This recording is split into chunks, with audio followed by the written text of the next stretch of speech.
how do you feel like, as someone that does the social media for Inside the Ropes, how do you feel like they can utilize social media a bit better or a bit more? Hey, friendo, Steve here. Hey, Larson. And you're watching Tom Talks Rubbish.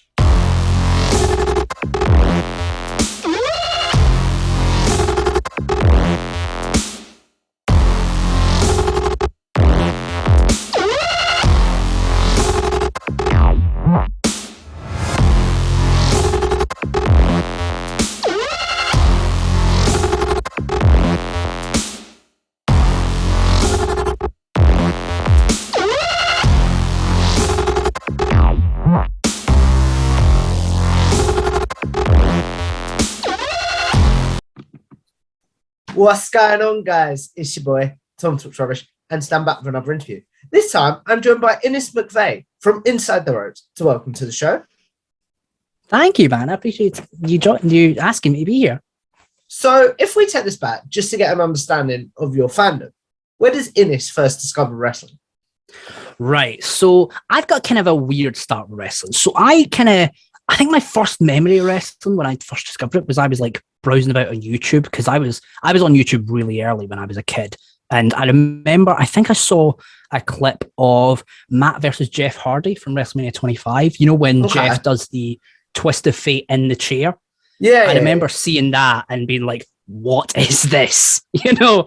And I kept up with wrestling from time to time. I never really watched the weekly TV, and it wasn't until I think about 2015 when the network started and all that I really got into it, started watching week to week, started watching like What Culture and loads of different places, Inside the Ropes eventually, and then we all lead down to here. Mm-hmm. Okay. So what was it at that time that drew you in, if you're just finding clips? So when I was younger, I kind of just saw clips from time to time. The thing that got me like fully in when I was like 15, I think the first match I watched, which is a bad sign that this drew me in, was Dolph Ziggler versus Sheamus from Backlash in a Kiss Me Arse match. Oh, no. I don't know why that brought me in, but somehow it did. And then I kind of watched main roster for a little bit, and I was like, it's okay, but I'm not sure if I want to watch this full time. And then I watched NXT TakeOver Unstoppable, the one with the one before TakeOver Brooklyn. Is that the one where we get Becky versus Sasha? Yes, it's that one. And so also we get a Kevin Owens match with Sami Zayn, if I remember correctly. But Sami Zayn's in a sling? He is, yeah, because they had the TakeOver before, Kevin just beat him up so badly they just did like a referee stoppage. So that's kind of where my like love of Kevin Owens started, because I was like, okay, this guy just kills people, and I'm in. Yeah, so it was really there. So, if continuing with NXT, what was it about NXT that got you like, okay, this is the wrestling for me? I think it was kind of like it kind of felt underground a little bit, you know? It didn't feel like it had all the like professionalism and all the like how like neat and tidy everything was on the main roster. It felt like there was a little bit of like roughness, and it felt like people were trying weird stuff, and I'm someone who loves weird stuff in wrestling. Okay. Wrestling is great when it's weird mixed with serious stuff. So there was I stuff 100% agree with you on that, by the way. Exactly. Why do you need to be so serious about wrestling all the time when you can have stupid stuff happen? It'd be just as great. But we worship someone that's a dead man. Exactly. Wrestling's stupid. Just embrace the stupidity. So sorry, there was people like, that's all right. So there's people like Emma with the bubbles, and then she turned evil, and then there was it's loads of just really weird characters. Like I remember, what was the guy's Bull Dempsey, I think he was, who the crowd, I can't remember what his actual gimmick was, but all I remember was just him having like a really weird gimmick in the crowd chanting. He had a bull rope, if I remember correctly. Something like that. Yeah, it's just that kind of weird stuff in NXT where it felt like they were trying out new stuff. That's the kind of thing that got me into it. And obviously the takeovers being so great, because TakeOver Brooklyn, from then on, I was just in. Have you had, because your fandom is so young, I'm curious to know, have you had a down period? Not specifically with wrestling in general, but with certain promotions, definitely. Like NXT. Okay, I think that is interesting because normally people just cut out. If they cut out wrestling, they cut it out entirely. But I am curious to know. Yeah. Well, what happened with promotions. To be fair, when I was a kid, I watched it first. Saw the clips when I was like 9, and I didn't watch like week to week, so I kind of fell out of it fairly quickly. And then it was when I came back in 2015. From then on, I've pretty much been in all the time. Like NXT, I fell out of, I think 2017ish, and I watched the takeovers, but not the weekly TV. And then other promotions I've watched here now, like Raw and SmackDown, I come back to, but there's nothing really. I've not really specifically gone, I'm going to take a break from wrestling, you know? Yeah. What is your thoughts then? And we won't focus just on NXT, but I find it really curious. How do you feel like NXT changed? First of all, when they went to 2 hours and were on a major network, and then what is your thoughts on current NXT 2.0? So when they went to 2 hours, I always felt like it became a harder watch because one of my favorite things about NXT is like it's an hour, even if it's a bad show, and it's kind of the same thing that Rampage has now. Even if it's like not, you took the words out of my mouth, by the way. Like you're not missing much, so like it doesn't matter. It's only an hour, but like. With when it get to 2 hours, it kind of got more of that main roster influence. The takeovers kind of felt like they were really good, and I really enjoyed them, but it kind of felt like the same formula over and over again, and it wasn't really different from main roster. And at that point, I started watching like indie shows, Ring of Honor, Impact, New Japan, and those were kind of just itching, you know, that scratch for me that NXT wasn't. And so I kind of just fell out of it because of that. In terms of NXT 2.0, there are like positives to it, I will say. Like I do feel like NXT 2.0 has the sort of that thing that I liked about old NXT where it's new people trying weird and new gimmicks. Like Sarai with her weird necklace that makes her turn into a wrestler and she's a schoolgirl. It's weird, but it's kind of funny. But in terms of it's a definitely big shift from old NXT because you went straight from this like high in-ring, you know, quality product to suddenly we're back to like people who have barely wrestled for a couple of months having kind of meh matches, and it's a big shock for people. And I think that's a lot of why people aren't as big a fan of it compared to old NXT. Fair enough. So moving on in your wrestling journey, how did you hook up with Inside the Ropes, and how did you join Inside the Ropes? So my journey with ITR is a little bit weird because I first grew aware of like Kenny and whatnot through What Culture. I think a lot of people who started watching wrestling around that sort of time was through What Culture, watching their videos, watching people like going in Raw. It was them who actually got me back into wrestling, fun enough. But so on you go, sorry. No, I said, oh wow, like that's really cool. Yeah, I can't even remember how I first saw them. I think I knew Stephen Larson through like old stuff they did with like gaming with the Machinima YouTube channel. So I knew them through that, and I watched them through that, and then I grew on to What Culture. And I was listening to the Inside the Ropes podcast once Kenny had left.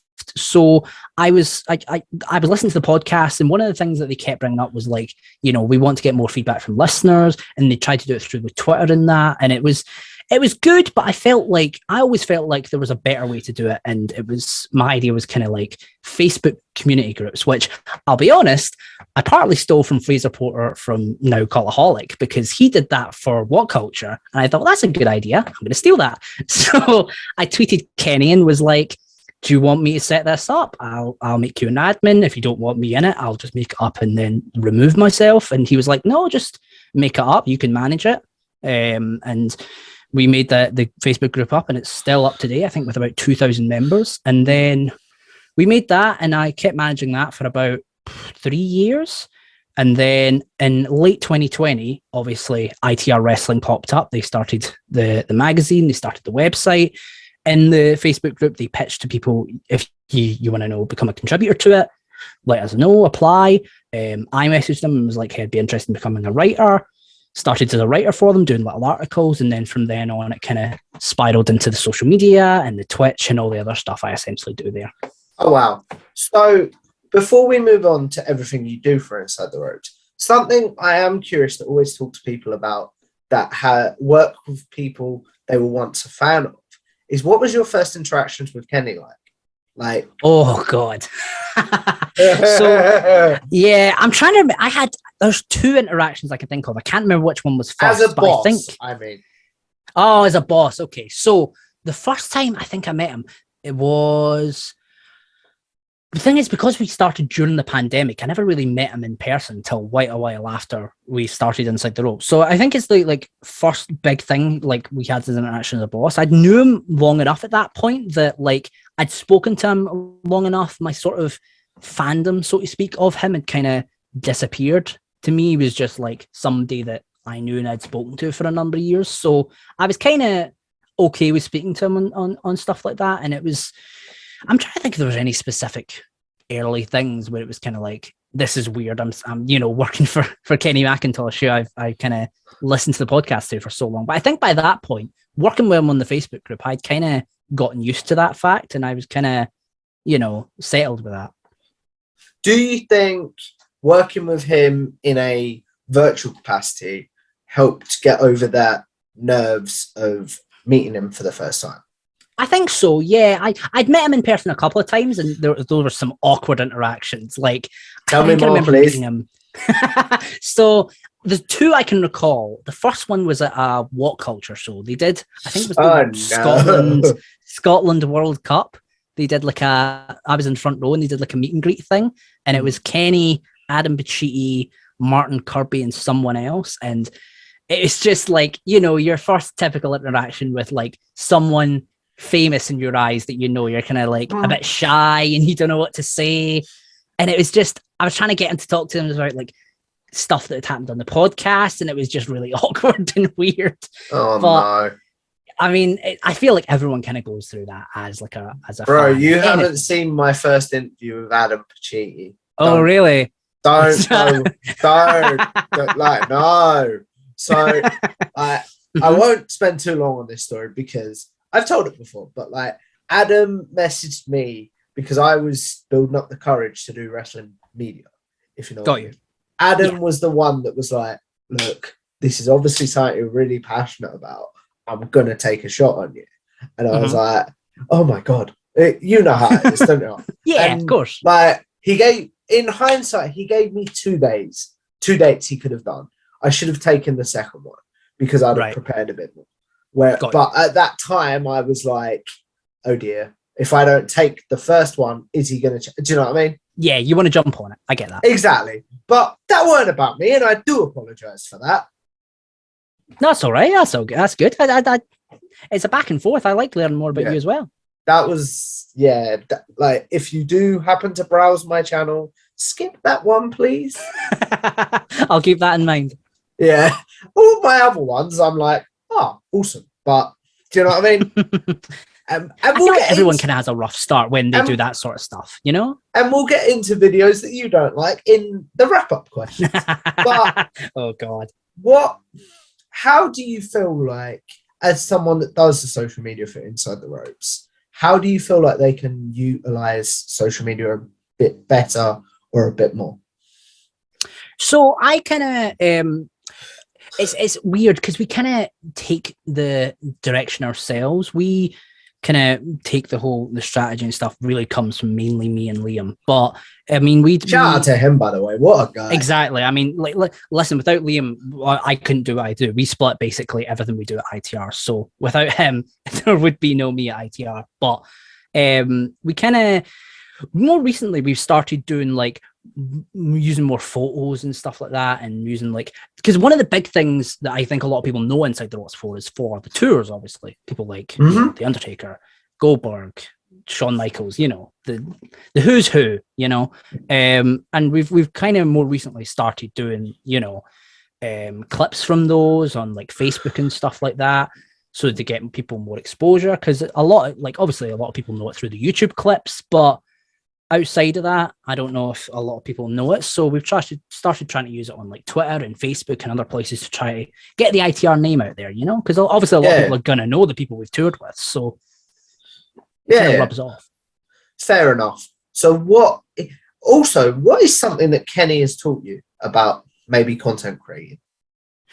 Oh, honestly, interviewing is a big thing, because I between him and Gary Cassidy, who used to work with Inside the Ropes, between those two, kind of getting to grips with interviewing myself has been something that I've learned a lot from him, and kind of been a big learning curve for me, because I don't know what it is, but before interviews I always just get really, really nervous. Preach, brother, preach. I still get nervous. I was nervous for this. Well, the thing is, I don't know what it is, whether it's like, it's anyone, whether it's someone in WWE, AEW, someone in Progress, you know, I always have this like worry of like overthinking it, you know? Yeah, and totally. it's they, and watching their interviews and tips that they've gave me is just kind of really helped to go like, okay, keep going in this direction, because I'm trying to think of a specific example. So like more recently in my Brody King interview, I started introducing 20 questions, which is like 20 just like random questions. That was a great segment, by the way. I watched that interview for research. I really enjoyed that. Thank you, man. I appreciate it, because they do that for the magazine. They usually take those sections and put them in the Inside the Ropes magazine. Yeah. But it's just like fun stuff, like, you know, what's your favorite video game? What would you be doing if you weren't a wrestler? Who's your favorite band? Stupid stuff. And like, what's the most embarrassing fan interaction you've had? You know, silly stuff that people might not necessarily have asked them before. So, you know, adapting that and kind of bringing that in so it kind of chills me out and chills the person out, so it's not so formal. Stuff like that has been a good little lesson I've learned from them. What is something you've maybe taught Kenny about social media or content creating? Because that was something that me and Liam discussed, which I thought was quite funny. So Kenny is good, is great with like the presentation and stuff like that. I feel like sometimes we could maybe do more like promotion of Inside the Ropes actual material. So like when news breaks, at first when ITR started, there was times where he was sharing stuff from other sites, which is great and all, because the news is still getting out there, but you know, we have a news website, so share it from us, you know. It's just little things like that you wouldn't necessarily think of right away, but, you know, it just makes sense because, you know, it's your brand. You want to share your brand's own work. So that's probably one of the main ones. Okay, then. So what is it that you currently do on Twitch? I know there's that spin the wheel thing. So what is that? Yes. So I do 2 streams a week right now. The first one is just like a general game stream. I play just whatever game really takes my fancy. Outside of wrestling, games is like my main hobby. So just getting to like chat with people and play games is really nice, just for a once a week little thing. Like, what have I played on there? I've done like a Mario Kart speed run. I've played Dragon Age. I've done loads of different games on there. Just a variety of things. Oblivion I've played on there. Just a load of fun different games that people may or may not be interested in. So I do that early in the week. I think Tuesdays right now. And then Fridays, I have a show called The Wheel of Graps, where people can suggest matches that are free and full on YouTube. And we put it on a virtual wheel. We spin the wheel, and whichever match it lands on, we watch. But there's also been some like weird additions. So like someone as a joke put episode 1 of Corey and Carmella on there. Which we've got to episode 4 now. We're nearly done with it, but we keep getting it bring up. So we're going to have to replace something with it soon enough. But there's stupid stuff like that. And we've watched like, it was kind of started as like a way to educate me in wrestling. Because as much as I've seen a lot of indie wrestling, I kind of feel like I've not seen as much as I should. So I kind of started it out as, originally the show was called Educating Us, where I just said to people, okay, here's suggest matches that you think a new wrestling fan should see, or every wrestling fan should see. And then over time, we kind of introduced the wheel, and we thought it'd be a more general concept if we just transitioned it over to just general matches that people want to see. And it seems to have worked out. That sounds really fun. I'm not going to lie. Yes. How do you maybe want to improve that show or see it grow in?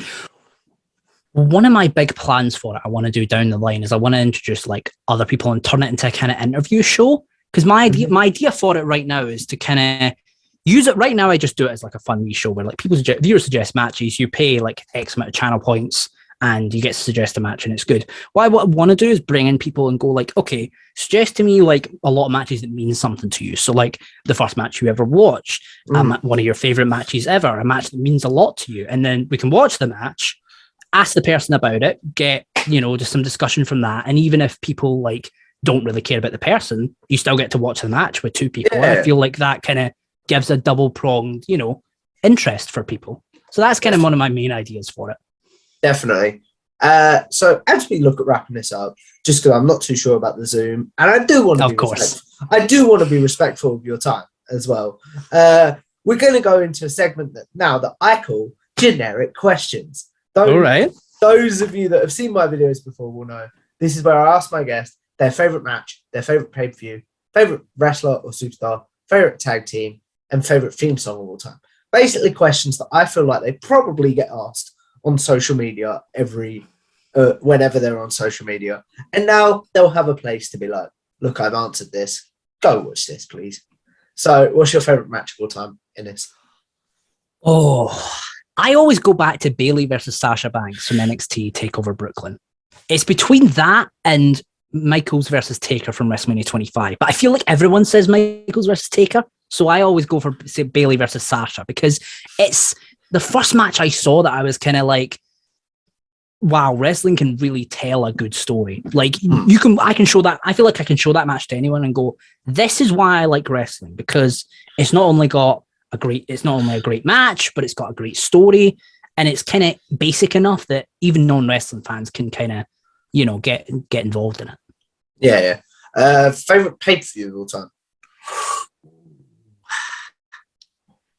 The joke answer would be Backlash 2018, because that is when Jinder Mahal won the WWE Championship. Yes. And I have a thing with Jinder Mahal, where Jinder Mahal winning the WWE title was the funniest night of my life. I was laughing about it for hours afterwards, and it was obviously a terrible reign, but for the hours and hours after it happened, it was just the funniest thing. And I just kept making it a gag with Kenny in that, because he hated it quite famously. Yeah. So, but in terms of an actual serious answer, it's probably one that I've been to live. I mean, I've been trying to think. I've been to a lot of the NXT UK takeovers. Those were a lot of fun. Takeover Blackpool 1, where Volter debuted. The New Japan Royal Quest was a really fun show. That's where I think it was Okada versus Suzuki in the main event. That when New Japan came to the UK, there was a lot of fun matches in that. I'd probably say New Japan Royal Quest, actually, because I feel like it has to be a live show. And that's one of the very few pay-per-views I've been to. Although I feel like Clash at the Castle might usurp that in a couple of months. I hate you and want to be you so much. I'm not going to lie. I'm so jealous of people going to that show. Anyway, not important. Favorite tag team of all time? Let me think. I've really grown on FTR recently. I'm not huge on tag team wrestling, but I think FTR, just in terms of this, Dax Harwood has this, these great record of singles matches. They have this sort of throwback old school thing that kind of feels different from what anyone else in wrestling is doing right now. And their matches generally are great and spectacular. So let's say FTR. And then, as we wrap this up, favorite superstar of all time? Ooh. Sugar, I forgot favorite theme song, but we'll do that after. We'll take that on at the end. It's close for me. I think it has to go to Kevin Owens, because I think even from NXT, I mentioned it before, from when I was hooked as soon as I saw him in NXT as this guy who was just an arsehole who would do whatever he wants to get ahead. And then he came in the main roster, immediately challenged John Cena, and now we're here. He faced Stone Cold Steve Austin at WrestleMania, which I'm still baffled about. But it's got to be Kevin Owens. I feel like no one else is sort of his level of great character work that he has. Fair enough. And then, because I forgot, favorite theme song of all time? Oh, I love wrestling themes. It's going to be difficult to narrow this down, but I'm not a huge fan of wrestling themes right now. I think you have to go for a kind of older one. Yeah. Whose theme I really love? I really love Okada's theme. I think Okada's theme is a really good antithesis of his character as this sort of smug guy who loves money and loves, being the top guy of New Japan. I feel like his theme is a good representation of his character. So let's go with him. Fair enough. And as we wrap this up, the question that I end first of all, I want to say thank you for coming on. And thank you, man. This has been a pleasure. It has, for me too. What was I going to say? Thank you very much. But as we wrap this up, Ennis, the question I end all my interviews on is with YouTube, with podcasting, with social media in general. We're all sort of going to live forever in some sort of way. So what is one video or podcast that you're like, don't go back and look at that? I've grown a lot since then. And then what is one that you're like, if the good people want to know my body of work, go check that out? Oh, it's a between two. So you tweeted this the other day. There's a video that me and Liam did where we recapped Harry Potter and the Philosopher's Stone. Oh, yes. And there's so much I want to go back and change about that, because I'm like, you could do that so much better nowadays. What was your reaction when I tweeted that out, by the way? It was kind of a throwback because I hadn't thought about it in years. Like it was a research thing. I put your name in thing and I was like, ooh, do you know what I mean? Yeah, because it just came after I just got into Harry Potter right after that. So, or right before that. So was I was it literally a pandemic thing? Out of curiosity. So when the pandemic started, like a month or so later, I remembered I had the Harry Potter books on audiobook, and I was just going out walking, just to go out every once in a while, and I was like, this will distract me. And then 7 books later, I got totally hooked into it, and Liam has always been a huge fan of it, so we kind of went to that. So yeah, I'd probably say that one, although there's some weird videos on my YouTube channel that you probably don't want to go and see.